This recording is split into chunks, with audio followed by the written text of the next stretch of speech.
Votre café du matin vous empoisonne et les marques en qui vous avez confiance savent exactement ce qu'elles font. Cette tasse réconfortante que vous buvez en ce moment, celle qui vous aide à traverser votre matinée, celle que vous achetez depuis des années, contient quelque chose que l'industrie ne veut désespérément pas que vous sachiez, toxines de moisissure, composés cancérigènes, résidus chimiques interdits dans plusieurs pays. Et le pire, ce n'est pas une contamination accidentelle. C'est une réduction systématique des coûts qui place le profit au-dessus de votre santé chaque jour. Je parle d'ochratoxine A, une mycotoxine produite par des moisissures que l'Agence internationale de recherche sur le cancer a classée comme cancérigène possible pour l'homme. Elle s'accumule dans vos reins, elle endommage votre ADN et elle est dans votre café en ce moment. Dans les 10 prochaines minutes, je vais exposer exactement quelles 7 marques françaises de café vous devez éviter et pourquoi. À la fin, vous ne prendrez plus jamais le même paquet sur l'étagère du supermarché. Numéro 7, carte noire. L'illusion premium. Je sais ce que vous pensez, mais Carte Noire est partout. C'est une institution française. C'est de la qualité premium.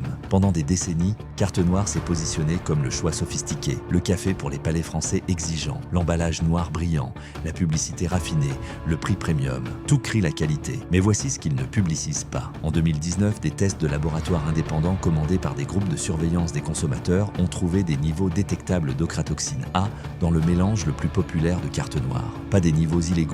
La limite européenne est de 5 microgrammes par kilogramme de café torréfié, mais présent néanmoins. Le problème, toute quantité détectable compte quand vous buvez 3, 4, 5 tasses par jour. Laissez-moi décomposer ce que l'ochratoxine A fait réellement à votre corps. Cette mycotoxine est produite par des moisissures, Aspergillus et Penicillium, qui poussent sur les grains de café pendant un stockage et un transport inapproprié. Une fois dans votre système, elle cible vos reins, elle est néphrotoxique, ce qui signifie qu'elle endommage littéralement le tissu rénal. Les études ont lié l'exposition chronique aux maladies rénales, à la suppression du système immunitaire et à des dommages potentiels de l'ADN pouvant conduire au cancer. Est-ce que la quantité dans une tasse va vous nuire? Probablement pas. Mais vous n'en buvez pas qu'une seule tasse. Vous en buvez chaque matin pendant des années, parfois des décennies. Cette accumulation compte. Et voici le pire. Carte Noire s'approvisionne massivement au Vietnam et au Brésil, région connue pour un contrôle qualité inconstant dans le stockage des grains. Les grains restent dans des entrepôts humides où la moisissure prospère avant même d'atteindre la France. L'entreprise le sait. Il pourrait s'approvisionner auprès de fermes en haute altitude, méticuleusement contrôlées. Mais ça coûte plus cher. Vous payez 6,50 € pour un paquet de 250 grammes, un prix premium pour une qualité de masse. Depuis 2016, Carte Noire appartient à Jacobs Douwe Egberts, un conglomérat néerlandais multinational du café. Votre argent ne soutient pas le patrimoine du café français. Il coule vers les salles de conseil d'Amsterdam. L'emballage se négocie toujours sur cette image premium française, tandis que la réalité derrière est une réduction des coûts à échelle industrielle habillée en feuilles noires. Numéro 6, Grand-mère. La recette de grand-mère devenue industrielle. Grand-mère. Le nom seul évoque chaleur, tradition, déjeuner de famille du dimanche. L'emballage montre une grand-mère joyeuse, suggérant une qualité maison transmise de génération en génération. Mais regardez de plus près ce que vous achetez réellement, et la nostalgie se dissout. Grand-mère appartient également à Jacobs Douwe Egberts, la même entreprise derrière Carte Noire. Emballage différent, même centre de profit. Et comme sa marque sœur, les tests indépendants ont trouvé de l'ochratoxine A présente dans les mélanges Grand-mère. Mais voici ce qui me dérange vraiment avec Grand-mère, l'utilisation agressive de grains Robusta. Le Robusta n'est pas intrinsèquement mauvais, il contient plus de caféine que l'Arabica, ce que certaines personnes veulent. Mais voici le problème, le Robusta est nettement moins cher à produire, plus résistant aux parasites et pousse à des altitudes plus basses où le contrôle qualité est plus difficile à maintenir. Il est également plus sujet à la contamination par les moisissures pendant le traitement. Les mélanges les plus populaires de grand-mère contiennent jusqu'à 60% de Robusta. Vous buvez essentiellement un mélange de grains budget vendu à des prix moyens. Un paquet de 250 grammes coûte environ 4,20 €. Pas premium, mais pas bon marché non plus. Pour comparaison, vous pourriez acheter 100% Arabica de petits torréfacteurs pour 5,50 €. L'entreprise ne cache pas le contenu en Robusta, c'est techniquement sur l'étiquette. Mais l'emballage joue des tours. Grand-mère domine en grande écriture amicale tandis que mélange Arabica et Robusta se trouve en petits caractères sur le panneau latéral. Le consommateur moyen qui le prend rapidement voit la grand-mère, ressent la nostalgie et suppose la qualité. Pensez à ça. Une marque construite sur la tradition familiale maintenant détenue par une multinationale sans visage, vous vendant des grains bon marché à des prix gonflés tout en faisant commerce de la mémoire de votre grand-mère. Et il y a plus. Le café est torréfié dans des installations industrielles massives en Belgique et en Allemagne, pas en France. Il est ensuite emballé et expédié à travers l'Europe. Le café français, dans votre placard, a été fabriqué à Anvers. Quand vous préparez grand-mère, vous ne goûtez pas la recette de grand-mère, vous goûtez l'efficacité industrielle. Numéro 5, Légal. Le piège du budget, Légal se positionne comme le café français de tous les jours, sans prétention, abordable, fiable. Vous le trouverez dans pratiquement tous les supermarchés français, souvent en promotion. À 3,50 € pour 250 grammes, c'est l'une des options les moins chères en rayon. Voici la vérité, vous en avez pour votre argent et ce pourquoi vous payez est un risque de contamination. En 2021, le magazine de consommateurs français, 60 millions de consommateurs, a testé 24 marques de café populaire pour la contamination par les mycotoxines. Légal a obtenu parmi les scores les plus élevés pour les niveaux d'ochratoxine A, toujours sous la limite légale européenne, mais s'en approchant. Quand vous opérez près du seuil de contamination maximum autorisé, ça vous dit tout sur les priorités de contrôle qualité. Mais les raccourcis ne s'arrêtent pas là. Légal s'appuie massivement sur du Robusta de bas de gamme du Vietnam, l'un des plus grands producteurs de café au monde et aussi l'un des plus problématiques pour le contrôle qualité. La production de café vietnamienne est hautement industrialisée avec des variations massives dans la qualité des grains. Les grains les moins chers, ceux que Légal s'approvisionne, proviennent souvent de fermes avec de mauvaises pratiques de récolte où les cerises mûres et non mûres sont cueillies ensemble, augmentant le risque de moisissure pendant le traitement. Laissez-moi expliquer ce qui se passe pendant un traitement du café inapproprié. Les cerises de café doivent être séchées soigneusement pour empêcher la croissance de moisissure. Cela nécessite des niveaux d'humidité spécifiques et un retournement régulier des grains. Quand les producteurs coupent les coins, séchage trop rapide, saut du retournement, utilisation d'équipements contaminés. Les spores de moisissure prennent pied. Ces spores produisent de l'ochratoxine A et une fois qu'elle est dans le grain, la torréfaction ne l'élimine pas. Le processus de torréfaction industrielle de Légal est conçu pour la vitesse et le volume, pas la qualité. Les grains sont torréfiés à des températures élevées pendant des temps plus courts. Une méthode qui produit une couleur constante mais ne développe pas les saveurs complexes que crée la torréfaction lente. Vous buvez essentiellement du Robusta brûlé. Légal appartient à Kraft Foods France, une filiale de Mondelez International. Vos 3,50 € coulent vers une multinationale américaine valant des milliards. Vous n'économisez pas d'argent. Vous payez pour un risque de contamination emballé comme abordabilité. Numéro 4, Maxwell House. L'importation américaine que personne n'a demandé.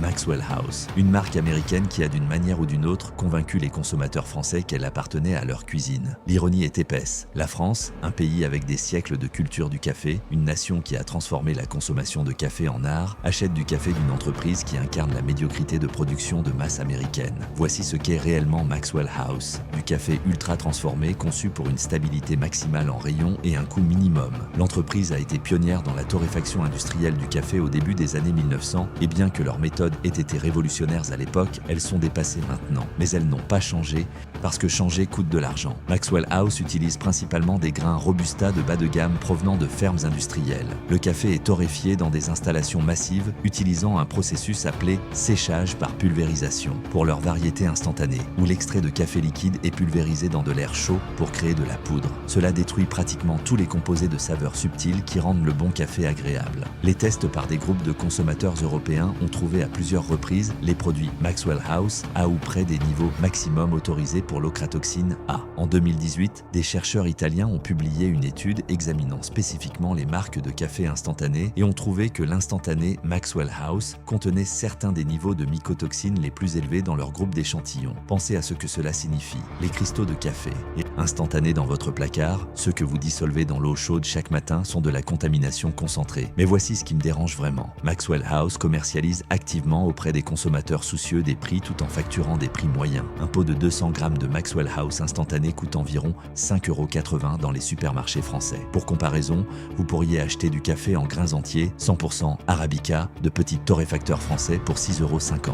Vous n'économisez pas d'argent. Vous payez pour une qualité inférieure, enveloppée dans une marque américaine. Maxwell House appartient à, vous l'avez deviné, Jacob Douwe Egberts. 3 des marques sur cette liste sont contrôlées par la même entreprise. Différentes étiquettes, différents marketing, même manuel de maximisation du profit. Numéro 3, Jacques Vabre. Le nom français cachant des grains étrangers. Jacques Vabre sonne indéniablement français. Le nom évoque les cafés parisiens, la torréfaction artisanale, le savoir-faire français. L'emballage présente une écriture élégante et des images suggérant l'artisanat. C'est tout du spectacle. Jacques Vabre appartient à, surprise encore, Jacobs Douwe Egberts. 4 marques sur cette liste, toutes contrôlées par la même multinationale. À ce stade, vous commencez à voir le schéma. L'allée du café ne vous offre pas de choix. Elle vous offre l'illusion du choix. Mais la tromperie de Jacques Vabre va plus profond que la propriété d'entreprise. En 2020, des journalistes d'investigation ont tracé la chaîne d'approvisionnement de Jacques Vabre et ont découvert un approvisionnement significatif auprès de méga-fermes brésiliennes avec des violations de travail et destruction environnementale documentées. On parle de déforestation à échelle industrielle, de travailleurs payés en dessous du salaire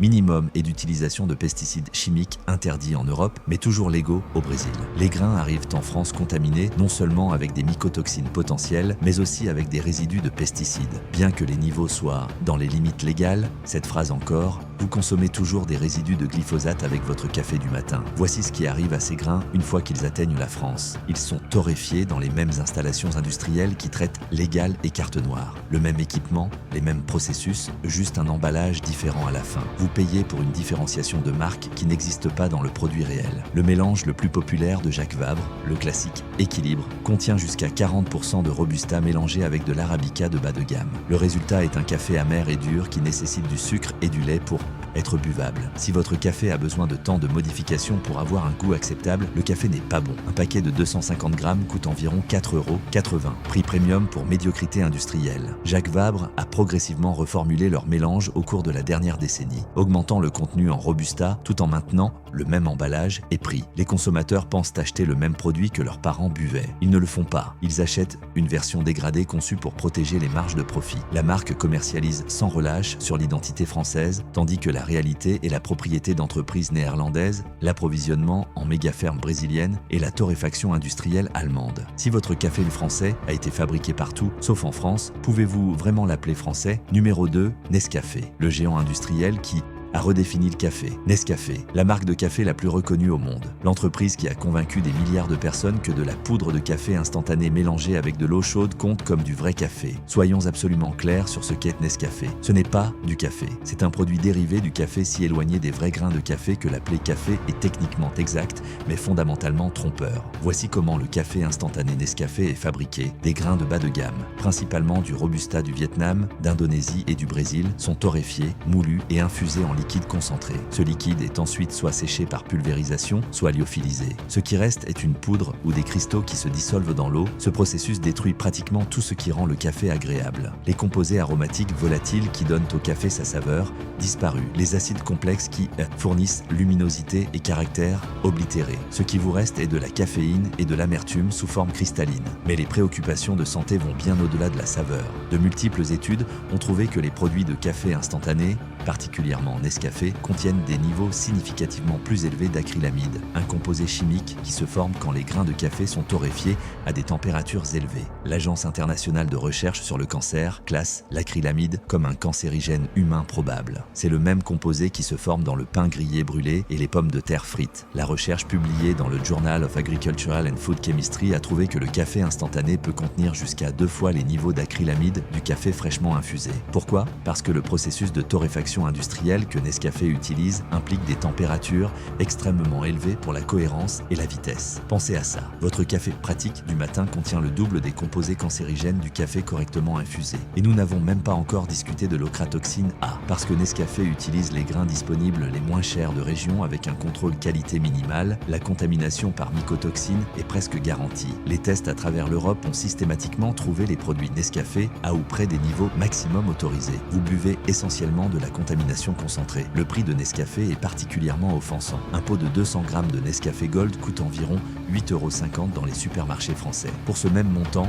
vous pourriez acheter 250 grammes d'excellent Arabica en grains entiers de torréfacteurs spécialisés. Vous payez des prix premium pour des déchets industriels. Nescafé appartient à Nestlé, une multinationale suisse avec un historique documenté de pratiques contraires à l'éthique, incluant la privatisation de l'eau, la déforestation et les violations du travail. Vos 8,50 € financent une entreprise qui a été accusée de contribuer au travail des enfants dans l'agriculture du cacao et d'épuiser les ressources en eau dans des régions frappées par la sécheresse. Quand votre café vient d'un pot de cristal cristaux fabriqués dans une usine en Suisse à partir de grains que personne d'autre ne voulait. Pouvez-vous vraiment l'appeler café? Numéro 1, Maison du Café. Le scandale de marque de distributeur, et maintenant nous atteignons le numéro 1, le pire contrevenant. Maison du Café, la marque maison du supermarché Casino. Vous pourriez être surpris, une marque propre de supermarché pire que les géants multinationaux? Absolument. Et voici pourquoi. Maison du Café représente le fond absolu de la qualité du café, les déchets que même les autres marques grand public rejettent. C'est ce qui arrive quand une chaîne de supermarchés priorise l'optimisation des marges au-dessus de tout le reste. En 2022, les autorités françaises de sécurité alimentaire ont effectué des tests aléatoires de produits de café et ont trouvé que les échantillons de Maison du Café contenaient des niveaux d'ochratoxine A à 4,8 microgrammes par kilogramme, à peine sous la limite légale de 5 microgrammes. Ils n'étaient pas illégaux, mais ils opéraient au seuil absolu d'acceptabilité. Mais voici ce qui rend Maison du Café particulièrement insidieux: l'opacité complète de la chaîne d'approvisionnement. Essayez de découvrir où Casino s'approvisionne ses grains. Vous ne pouvez pas. L'emballage dit grains sélectionnés, sans information d'origine. Pas de région, pas de pays, pas de coopératives agricoles, rien. Ce n'est pas accidentel. C'est une dissimulation délibérée. Les sources de l'industrie suggèrent que Maison du Café s'approvisionne auprès des fournisseurs absolument les moins chers sur le marché mondial, quiconque offre le prix le plus bas cette semaine-là. Cela signifie des grains de fermes industrielles vietnamiennes sans normes de qualité, des méga-fermes brésiliennes utilisant des pesticides interdits, des petits exploitants indonésiens sans installation de traitement. Le résultat, risque de contamination maximum sous tous les angles possibles. Laissez-moi décomposer le calendrier de traitement. Ces grains sont récoltés sans tri de qualité, séchés dans des conditions insalubres où la moisissure prolifère, stockés dans des entrepôts humides pendant des mois, expédiés dans des conteneurs aux côtés de qui sait quoi, puis torréfiés dans des installations de production de masse conçues pour la vitesse plutôt que la qualité. Au moment où ces grains deviennent la poudre dans votre paquet Maison du Café, ils sont passés par un parcours de contamination et la formulation est offensante. Le mélange standard de Maison du Café est environ 70% Robusta, 30% Arabica de bas de gamme. Vous buvez essentiellement l'équivalent café de viande séparé mécaniquement, les morceaux que personne d'autre ne voulait, broyés ensemble et vendus comme produit. Mais voici la partie vraiment cynique, le prix. Maison du Café coûte environ 3,20 € pour 250 grammes. C'est positionné comme l'option budget, le choix sensé pour les familles surveillant leurs dépenses. Mais le café réel à l'intérieur vaut peut-être 1,50 €. Le reste est l'emballage et la marge de profit de Casino. Vous n'économisez pas d'argent, vous achetez de la contamination avec une majoration. Casino a fait face à de multiples scandales sur la sécurité alimentaire, incluant un incident de 2019 où la contamination par E. coli dans leurs produits de marque propre a conduit à des maladies graves. La réponse de l'entreprise, rappels minimaux et règlements discrets. Ils ont un schéma documenté de priorisation de la réduction des coûts au-dessus de la sécurité des consommateurs. Vos 3,20 € financent une entreprise qui traite la sécurité alimentaire comme un centre de coûts à minimiser plutôt qu'une responsabilité à respecter. L'emballage montre une tasse fumante avec des images chaleureuses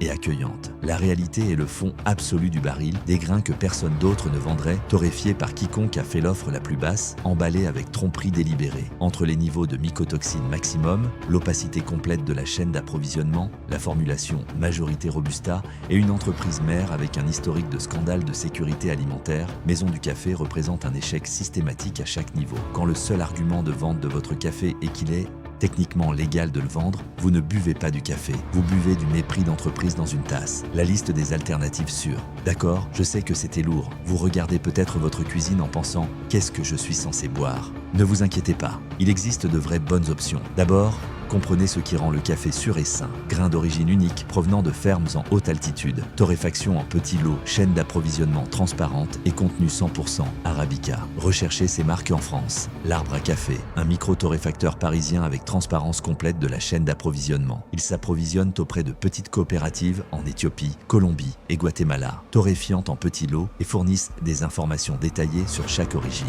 Oui, ça coûte 8 € pour 250 grammes, mais vous payez pour des grains qui ont été récoltés par des agriculteurs payés des salaires équitables, traités dans des conditions sanitaires et torréfiés par des gens qui se soucient du produit. La différence de goût est extraordinaire. Café Méo, un torréfacteur familial basé à Nantes depuis 1928. Ils maintiennent des relations directes avec les agriculteurs, effectuent des tests indépendants pour les mycotoxines et publient les résultats sur leur site web. Leur mélange 100% Arabica commence à 6,50 € pour 250 grammes. Terre de café, plusieurs emplacements à Paris, Lyon et Marseille. Ils offrent des cafés d'origine unique avec des notes de dégustation détaillées et des informations d'origine. Chaque sac inclut le nom de la ferme, l'altitude, la méthode de traitement et la date de torréfaction, environ 7,50 € pour 250 grammes. Si vous achetez dans les supermarchés et voulez minimiser le risque, recherchez certification biologique, étiquetage d'origine unique, date de torréfaction récente, 100% Arabica, origine d'altitude plus élevée, ou faites le changement vers des alternatives entièrement. Le thé de haute qualité contient des niveaux de caféine similaires sans le risque de mycotoxines. Le matcha fournit une énergie soutenue sans le crash du café. Le café de chicorée, une alternative française traditionnelle, contient zéro caféine mais des profils de saveurs similaires. Voici la philosophie. L'objectif n'est pas de ne plus jamais boire de café. L'objectif est de boire du café qui vous nourrit plutôt que de vous empoisonner lentement. Le vrai café, de vraie ferme, torréfié avec soin, coûte plus cher. Mais vous ne payez pas plus pour la même chose. Vous payez pour quelque chose de fondamentalement différent. Achetez moins, achetez mieux. Une tasse d'excellent café bat 3 tasses de boue contaminées à chaque fois. Alors, qu'en pensez-vous ? Buvez-vous l'une de ces marques en ce moment? Avez-vous remarqué comment vous vous sentez après certains cafés par rapport à d'autres? Laissez un commentaire ci-dessous parce que je veux vraiment connaître votre expérience. Et si cela vous a ouvert les yeux, partagez-le avec quelqu'un qui doit le voir. Votre café du matin devrait vous réveiller, pas endommager lentement vos reins. Choisissez judicieusement. La prochaine fois, on s'attaque aux céréales du petit déjeuner et vous ne croirez pas ce qu'ils cachent dans les fibres naturelles.